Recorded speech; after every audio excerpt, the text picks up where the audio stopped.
السلام علیکم ورحمۃ اللہ وبرکاتہ۔ سیدنا عثمان غنی رضی اللہ تعالیٰ عنہ کی زندگی کا جو سب سے خاص وصف ہمیں نظر آتا ہے وہ ہے حیائے عثمانی۔ آپ دیکھیں یہ بھی مشہور ہے، اور حضرت عثمان کے ساتھ ایک لفظ جڑ کر کے آتا ہے، غنی۔ ایک لفظ کیا ہے؟ غنی، جڑ کر کے آتا ہے۔ جب بھی حضرت عثمان، غنی ان کا نام نہیں ہے، لیکن جب بھی کوئی کہتا ہے ہم میں سے تو کیا کہتے ہیں؟ حضرت عثمان غنی ہے۔ بہت سارے لوگ اپنے بچوں کا نام بھی عثمان غنی رکھتے۔ غنی تو ان کا لقب ہے، ہاں غنی ان کا لقب ہے۔ غنی بنو تو پھر اپنے آپ کو بھی غنی کہو۔ غنی ہوتا کون ہے؟ مالدار کو غنی نہیں کہتے۔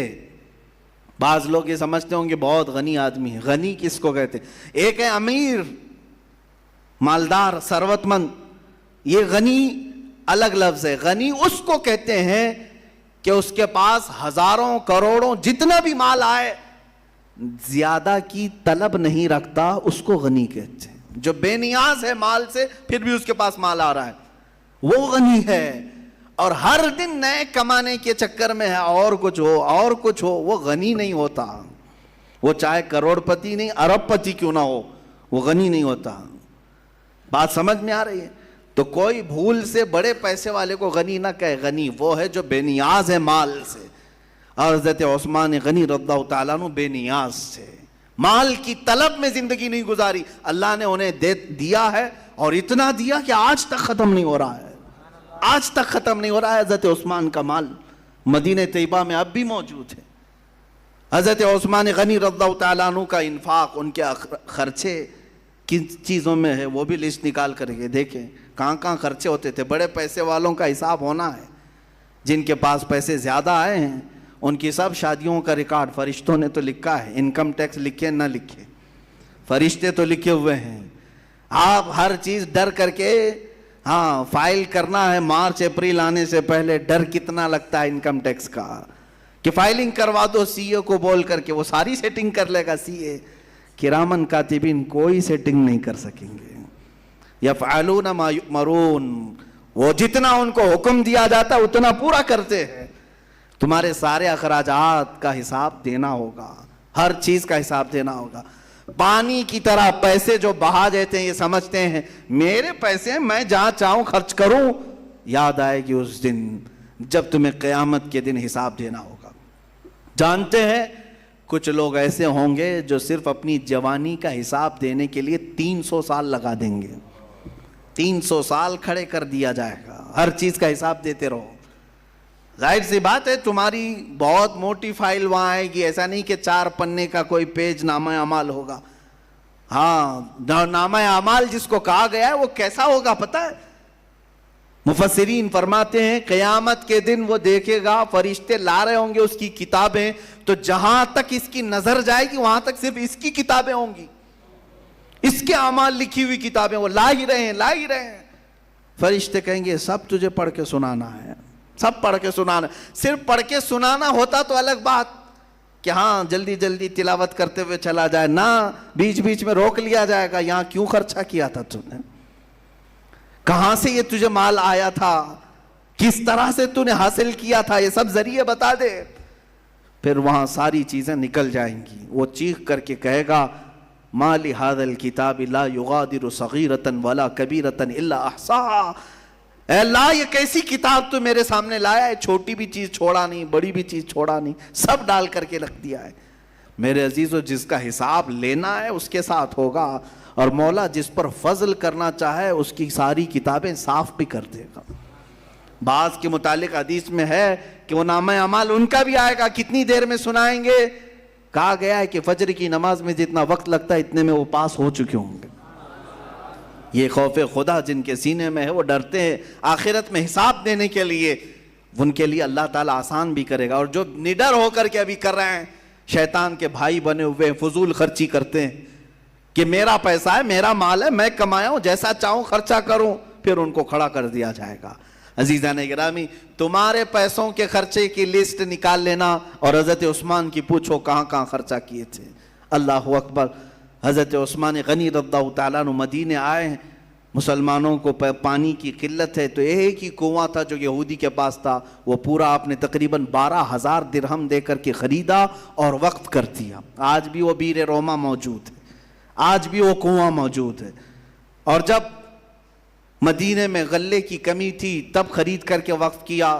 مسجد نبوی میں لوگوں کو نماز پڑھنے کے لیے تنگی ہو رہی تھی، تقریباً 20,000 درہم کے آس پاس پیسے دے کر کے دوسری زمینیں خریدی، حضور کی زندگی میں ہی اس کو وقف کیا۔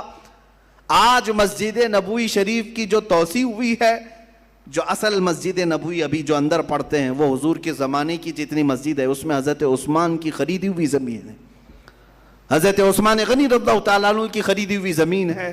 اتنا ہی نہیں میرے عزیزو، جب جیش عسرہ جنگ تبوک میں جا رہے تھے، حضور صلی اللہ علیہ وسلم نے، مال کی بہت کمی تھی، تو سفر بہت لمبا تھا اور موسم بہت سخت تھا، حضور نے اعلان کیا کہ کوئی اس کے لیے مدد پیش کرے گا۔ حضرت عثمان غنی نے 1,000 اونٹ ساز و سامان سمیت وقف کیے جیش عسرہ میں۔ آج کے زمانے میں بھی جاؤ اونٹ خرید کر کے دیکھو کتنے کا آتا ہے، پتہ چلے گا۔ عرب میں اس وقت اونٹ جو ہے ساری چیزوں کا ذریعہ تھا، وہ سواری بھی تھا، بہت ساری چیزوں کے لیے استعمال ہوتا۔ 1,000 اونٹ، آج کے زمانے میں بھی 1,00,000 سے کم کے اونٹ ملتے نہیں ہیں، اچھے اونٹ جو ہوتے ہیں۔ 1,000 اونٹوں کو حضرت عثمان غنی نے وقف کیا۔ پھر حضور نے دوبارہ اعلان کیا ہے کوئی اور جو اللہ کی راہ میں وقف کرے۔ پھر حضرت عثمان کھڑے ہوئے، 2,000 اونٹ پھر سے دیے ساز و سامان کے ساتھ۔ پھر حضور پاک نے اعلان کیا، تیسری بار بھی حضرت عثمان کھڑے ہوئے اور پھر 1,000 اونٹ دیے۔ 3,000 اونٹ، اتنا ہی ساز و سامان، اتنا ہی غلہ پورے جیش عسرہ میں حضرت عثمان نے خرچ کیا۔ میرے آقا کھڑے ہو کر کے اعلان کیے، آج کے بعد سے کوئی عمل عثمان کو نقصان نہیں دے سکے گا اور کوئی چیز ایسی نہیں ہے جو جنت میں لے جانے سے اسے روک سکے۔ حضرت عثمان غنی، میں نے شاید پچھلے سال کہا تھا کہ یہ جو 3,000 اونٹ اور 3,000 کا ساز و سامان غلہ کسی نے کیلکولیٹ کیا اور اس کو اس زمانے کے حساب سے اگر آج کے پیسوں سے بتایا تو وہ 1 ارب روپیے سے بھی بڑھ کر کے ہے۔ 1 ارب 14 کروڑ روپے کے آس پاس یہ قیمت ہوتی ہے۔ کوئی اتنا بڑا دان کرنے والا، چندہ کرنے والا، 10 روپے کی پھٹی نوٹ دے کر کے مسجد پر حکومت جمانے والے بہت ملیں گے، اور اگر اس سے زیادہ کچھ دے دیا تو پھر وہ اپنا راج سمجھتے ہیں، میں نے سیمنٹ لگایا، میں نے ماربل لگایا، میں نے لائٹنگ لگائی ہے، میں نے قالین بچھایا ہے۔ عزیزان گرامی، اللہ کی راہ میں دینے کے بعد حضرت عثمان کا حال کیا تھا جانتے ہیں؟ 1 ارب 14 کروڑ یا 25 کروڑ، اتنا مال دینے کے بعد حضرت عثمان غنی کو جب کبھی کوئی پوچھتا تو وہ کہتے کہ مجھے یاد بھی نہیں ہے، ان کو اس چیز کا یاد بھی نہیں کہ وہ کتنا مال دیے تھے۔ عزیزان گرامی، لوگوں کو اس طرح سے اللہ کی راہ میں جو غلام ہوتے پیسے دے کر کے خریدتے اور انہیں آزاد کر دیتے، حضور کی غلامی میں رکھتے ہیں۔ کتنے ایسے غلام ہیں جن کو حضرت عثمان غنی نے مال سے خریدا اور وقف کیا۔ کئی مقامات ایسے آئے جہاں مسلمانوں کو تنگی آئی، اپنا مال خرچ کیا اور پھر ان کو اللہ کی راہ میں وقف کیا۔ لیکن ایک وقت اس عثمان غنی پر ایسا بھی آیا کہ بلوائی مصر کے بغاوت کر کے آ گئے اور حضرت عثمان غنی کے ارد گرد، گھر کے ارد گرد محاصرہ کر لیا۔ 40 دن تک آپ پر کھانا پانی بند کیا گیا تھا۔ واقعات کربلا کے درمیان یہ بات بھی آنی چاہیے، حضرت عثمان غنی کو مسجد جانے سے تک روک دیا۔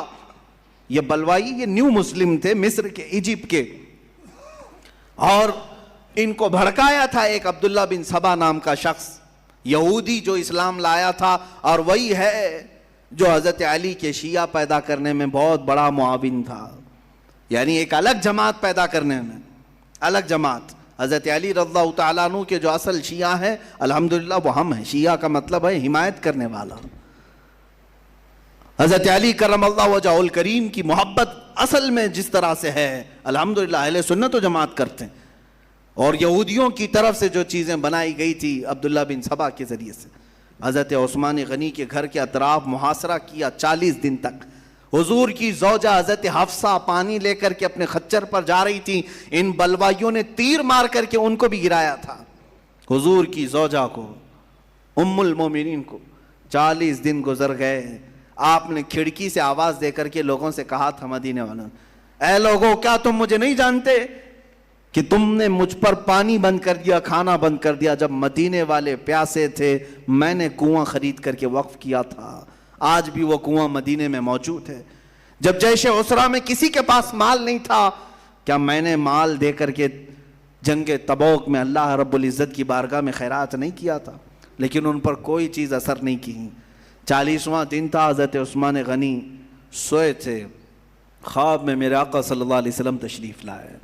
دوپہر کا وقت تھا, حضور اکرم صلی اللہ تعالیٰ علیہ وسلم جیسی خواب میں تشریف لائے, حضرت عثمان غنی رو پڑے, کیونکہ بھوک اور پیاس کی شدت. ہلکی پھلکی چیزیں جو بھی گھر میں ہوتی کھا رہے ہوں گے, لیکن پانی تک بند تھا, پیاس کی شدت تھی.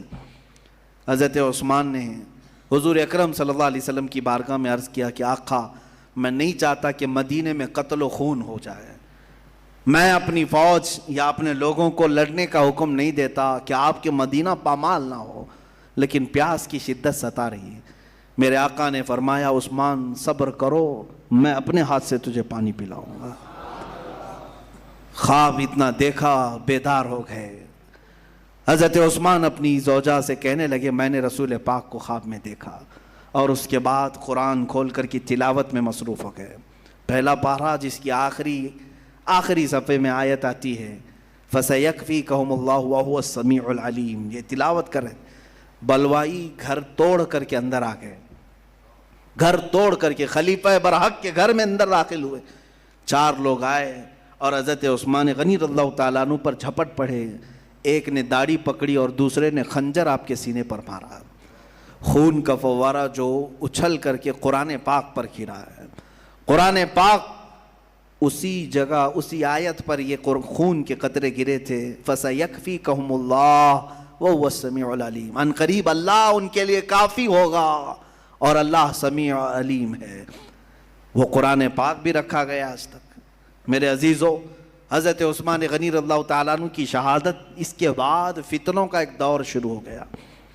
فتنوں کا دور شروع ہوا, مسلمانوں کے درمیان اختلافات جنم لے گئے. یہودی داخل ہوئے اور جو ان کو کرنا تھا وہ انہوں نے کر لیا. 2 جماعتیں بنا دی. ایک جماعت نکلی حضرت عثمان غنی کے قتل کا بدلہ لینے کے لیے کہ جو لوگ آئے تھے, کیونکہ حضرت عثمان کے انتقال کے فوراً بعد, شہادت کے بعد, مولا علی کرم اللہ وجہہ الکریم نے خلافت کو سنبھال لیا, اور حیدر کرار رضی اللہ تعالیٰ عنہ کی خلافت کے زمانے میں ظاہر سی بات ہے اب جو حالات تھے, چیلنجز تھے, وہ بہت سخت تھے. حضرت عثمان کے قاتلین کا بدلہ بھی لینا تھا, مدینے والوں کو سمجھانا بھی تھا. تو حضرت علی کے یہ 5.5 سال جو خلافت کے تھے انہی معاملات میں گزرے, خانہ جنگی زیادہ ہوئی. ظاہر سی بات ہے, ایک بات میں آپ کو بتا دوں, میں اکثر یہ کہا کرتا ہوں کہ سڑک پر, راستے پر کنکر 1000 گرے ہوں, آپ کوئی بھی چپل پہن کر کے چل سکتے ہیں, چپل پہن کر کے کنکریوں پر چل سکتے ہیں, لیکن ایک کنکر بھی اگر چپل کے اندر آ گیا تو چلنا مشکل ہو جاتا ہے, کیونکہ بار بار چبھتا رہے گا, بار بار ڈھستا رہے گا. جوتے کے اندر اگر ایک کنکر آ گیا تو چلنے نہیں دے گا, باہر 1000 کنکر ہوں. یہی حالات آج بھی ہیں. ہم ان سے نہیں ڈرتے جو سڑک پر پڑے ہوئے کنکریاں ہیں, ہم رون کر کے گزریں گے انشاءاللہ. جتنے دشمنان اسلام ہیں ان سے ہمیں خوف نہیں, لیکن ہمیں تکلیف انہی کنکروں سے ہوتی ہے جو جوتے کے اندر آ کر ڈھستے ہیں. وہ جماعت میں ہوتے ہیں, شکل مسلمانوں کی سی ہوتی ہے, چہرہ مسلمانوں کی طرح ہوتا ہے, لیکن وہ ڈستے رہتے ہیں. حضرت علی کرم اللہ وجہہ الکریم کے ساتھ یہی معاملات ہوتے رہے. دسیسہ کاریاں ہوئیں, لوگ فریب کرتے رہے, اور حضرت علی کی شہادت کا بھی سبب یہی بنا. جب آپ محراب میں تھے مسجد کے قریب, حضرت علی رضی اللہ تعالیٰ عنہ کو کوفہ کی جامع مسجد میں جو شہید کیا وہ خارجیوں نے. خارجی کون تھے؟ پہلے مسلمان ہی تو تھے. حضرت علی کا انکار کر گئے, حضرت علی کو کفر کی طرف پھیر دیا معاذ اللہ. اور حضرت علی رضی اللہ تعالیٰ عنہ کی ان کے ساتھ جنگیں بھی ہوئی خارجیوں کے ساتھ. انہی خارجیوں میں سے ایک ملعون نے حضرت علی کو قتل کیا تھا, شہید کیا. یہ سب حالات کس لیے آئے؟ انہی منافقین کے ذریعے سے آئے. اسی لیے میں تفسیر میں بھی اس سے قبل آپ سے کہا تھا کہ قرآن میں شروع سورہ بقرہ میں اگر آپ دیکھیں کافروں کے متعلق جو کھلے کافر ہیں 2 آیتیں آئیں اور منافقین کے مذمت میں 13 آیتیں اللہ نے نازل کی.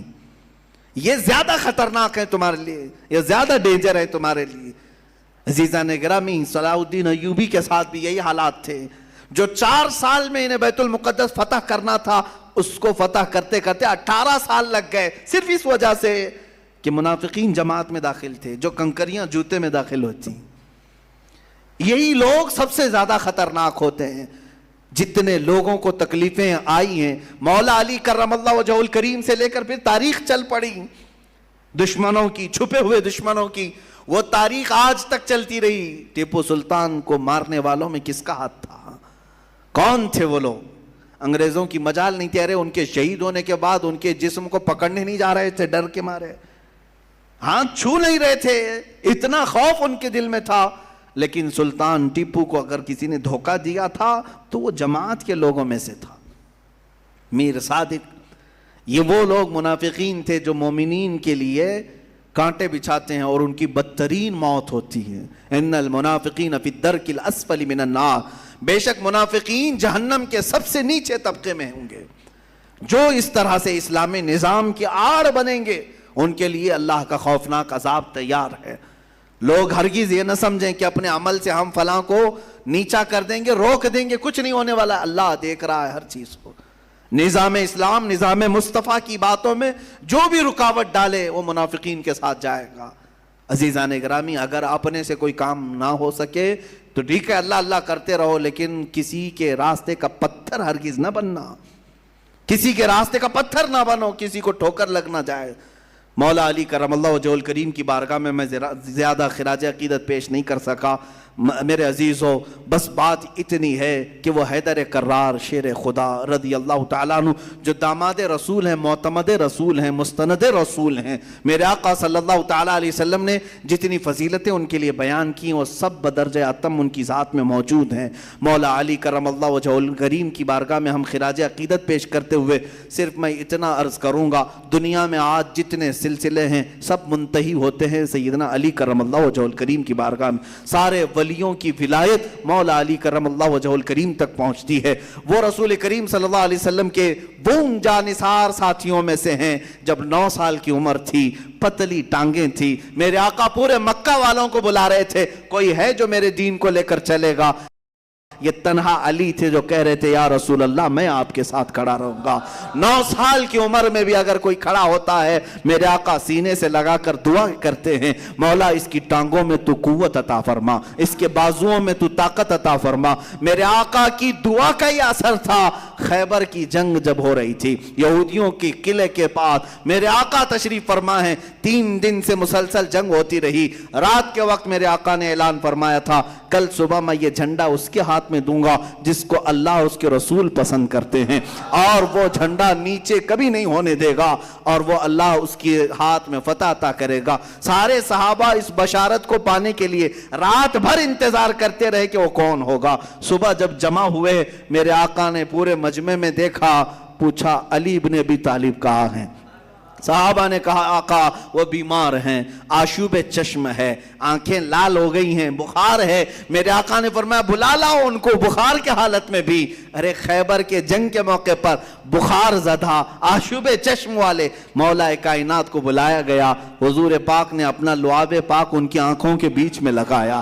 حضرت علی رضی اللہ تعالیٰ عنہ بخار کے عالم میں ہیں, جھنڈا ان کے ہاتھ میں دیا اور کہا علی آگے بڑھو, اللہ تمہارے ہاتھ میں فتح رکھا ہے. اور پھر آج تک تاریخ اٹھا کر کے دیکھنا, خیبر کی شکست ایسی ہے کہ آج بھی لندن کے یہودی پروٹسٹ کرتے ہوئے اگر کوئی بینر اٹھاتے ہیں تو یہی کہتے ہیں وہ خیبر لاسٹ مار تھی ہمارے اوپر, خیبر لاسٹ مار تھی. میں نے یہ ابھی 2 سال پہلے دیکھا بینر میں, لاسٹ ہمارے اوپر مار, یعنی مار پڑی تھی خیبر میں. اچھا لاسٹ مار پڑی تھی یہ تو تم پروٹسٹ کر رہے ہو, لیکن میں نے اس سے نتیجہ یہ نکالا مار ایسی تھی کہ 1400 سال تک بھی یاد ہے. مار ایسی تھی کہ 1400 سال تک بھی یاد ہے. وہ کس کی مار تھی؟ وہ حیدر کرار کی مار تھی.